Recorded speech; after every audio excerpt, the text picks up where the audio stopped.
The movie kicks off with young Peter getting abducted by an alien spaceship.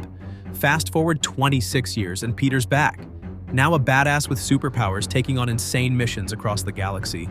He lands on a deserted planet to steal one of the legendary Eternal Stones, an energy stone with massive power. Peter reaches the spot where the stone's hidden, but it's locked down tight with crazy security. No worries though, Peter's got some high-tech gear and he nails the heist. But, of course, the planet's guards show up, all guns blazing, demanding the stone. Peter's not dumb though, he knows when to fight and when to bounce. With the guards armed to the teeth, he hands over the stone. But here's the twist, he's ready. Ronan, the leader of the guards, wants to use the stone's insane power to wipe out whole planets. But Peter's got a plan. He traps the guards, fires back with some insane shots, grabs the stone, and blasts off in his spaceship, leaving them in the dust. Peter's on his way to another planet, ready to sell the stone and make a ton of cash. But just as he's cruising through space, he gets a call from a notorious crime boss, Yondu. The guy's pissed and demands Peter immediately hand over the stone. Peter's not having it though. He refuses because Yondu is the alien who kidnapped him from Earth all those years ago. So, Yondu puts a bounty on Peter's head, 40,000 gold coins for whoever captures him and delivers him to the boss. Meanwhile, Ronan finds out that his crew failed the mission, so he sends his deadly adopted daughters, Gamora and Nebula, to track down Peter and get the stone. We also learn that Ronan wants to hand the stone over to his father, Thanos, the most dangerous villain in the galaxy. Peter finally lands on the planet Xandar to sell the stone. And here we meet two of our new favorite characters, Rocket, the wise-cracking Raccoon, and his tree buddy, Groot. They're bounty hunters, and they're all about collecting bounties for gold. When they find out Peter's wanted by Yondu's gang, they're all in to catch him. Peter tries to sell the stone to a dealer, but the guy refuses, especially once he finds out the stone's connected to Ronan. Peter gets kicked out of the shop and runs into Gamora. Before he can even say anything, she knocks him out, steals the stone, and bolts. But Peter's quick. He tosses a device at her that drops her to the ground, and just like that, they're in the middle of an intense battle. Gamora's way stronger than Peter, so he decides to use his gadgets to push her back, grab the stone, and make a run for it. But luck's not on his side. Before he can even get far, Groot and Rocket catch up with him and kidnap him. Just when they're about to hand him over to the Ravagers, the police show up and arrest all four of them. While they're in prison, Gamora explains that she was planning to steal the stone for herself, not give it to her father, Thanos, because the guy's a monster who wants to destroy all the planets. We also learn that the other prisoners hate her because Thanos wiped out their entire planets. They almost kill her, but one of the prisoners, Drax, steps in. Drax wants to kill her himself because Thanos killed his entire family. But Gamora fights back, telling them that Thanos isn't her biological father and that she hates him just as much as they do. Drax doesn't believe her and still wants her dead, but Peter steps in and convinces him not to kill her because Ronan will come after her and that'll be their chance to take him out. Peter then talks to Gamora and offers her a deal: escape with them from the prison. Rocket knows how to break out and they'll help each other out. Once they're free, they'll sell the stone together and split the cash.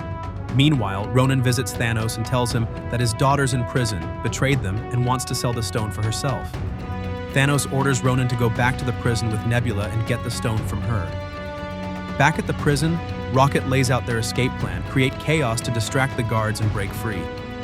Groot starts the chaos, drawing all the guards to him, while Drax helps him take down the rest. The rest of the crew grabs the guards' weapons, heads to the control room, and hijacks a spaceship to escape. A little later, Ronan and Nebula arrive at the prison and are shocked to find that everyone's gone. Meanwhile, Peter and his crew land at the dealer's place, Utan, who examines the stone and is completely blown away by its power. He starts telling them the backstory of the stone, how ages ago a huge explosion in the universe created 6 powerful stones called the Eternal Stones. Each one of these stones has enough power to destroy an entire planet in a single second. Unfortunately, up until now, everyone who's used the stones has ended up dead because of their insane power. Utan's assistant doesn't believe his story and tries to touch the stone, but it destroys her and blows up the whole place in the process. Peter and his team decide to grab the stone and get the hell out of there fast. But just as they're about to leave, they're shocked to see Ronan standing right in front of them. Drax, as soon as he sees him, charges at Ronan, looking for revenge. But Ronan overpowers him. Gamora takes the stone and escapes in a spaceship, but her sister, Nebula, goes after her. An epic battle breaks out between the two sisters, and in the end, Nebula destroys Gamora's ship and steals the stone. Gamora gets thrown into space on the brink of death, but Peter comes to the rescue, handing her his mask so she can breathe while he's about to suffocate himself. Just in time, the Ravager leader shows up and saves them both. But then, they arrest Peter and hand him over to Yondu. Ronan gets the Power Stone, refuses to give it to Thanos, and decides to use it himself to become incredibly powerful. His plan? Kill Thanos and take control of the entire galaxy. Back to Peter, who offers Yondu a deal. They'll team up to steal the stone from Ronan so that Ronan doesn't kill him. Peter gathers the team again and they start plotting how to take the stone. Peter suggests they go to Xandar and get the local police to help them take down Ronan. They meet with one of the officers, Day, who passes the message to the chief of police. Meanwhile, the crew goes after Ronan and a massive space battle kicks off. Before long, the Xandar police show up with their fleet of ships, creating a blockade around the planet to stop Ronan from landing. Peter and his team board Ronan's ship to take him down. Nebula, now on Ronan's side, attacks them, but Drax fires back and takes her out with some intense shots. Ronan orders his men to crash their ships into the planet to destroy it, creating massive chaos. Peter's caught up fighting Ronan's goons while Gamora's locked in a fight with her sister. Before Nebula falls off the ship, Gamora tries to help her and asks her to join the team, but Nebula refuses and jumps off the ship herself.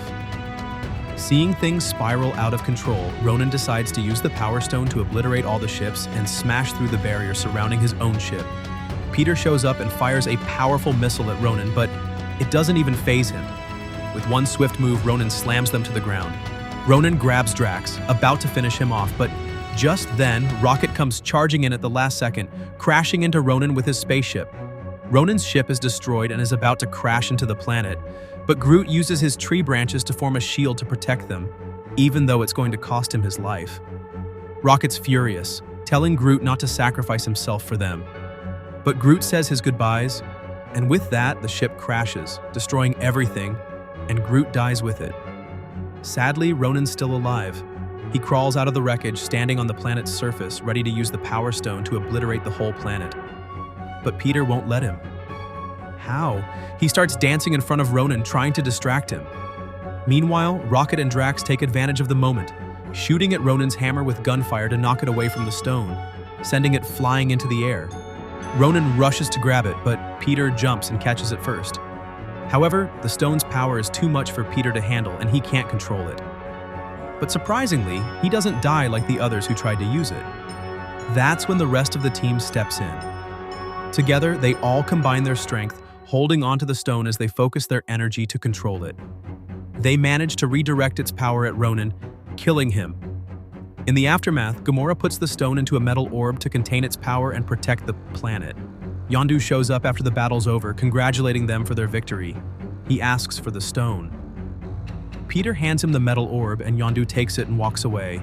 But, plot twist, Peter tricked him. The orb is empty and the stone is still in Peter's hands.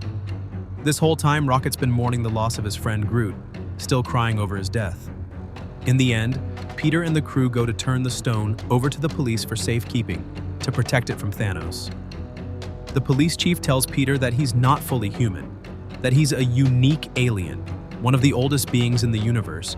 That's why he didn't die when using the stone. The chief thanks them for saving the planet and rewards them with a brand new advanced spaceship for their future missions. The team takes the ship and decides to stick together. They name themselves the Guardians of the Galaxy. Instead of being a group of outlaws, they've become heroes. And now they're ready to save the entire universe. In the final scene, we see Drax on the ship sitting next to a plant pot, and from that pot, a tiny Groot starts growing back. Smaller than ever, but still alive. And that's it. We've reached the end of our movie.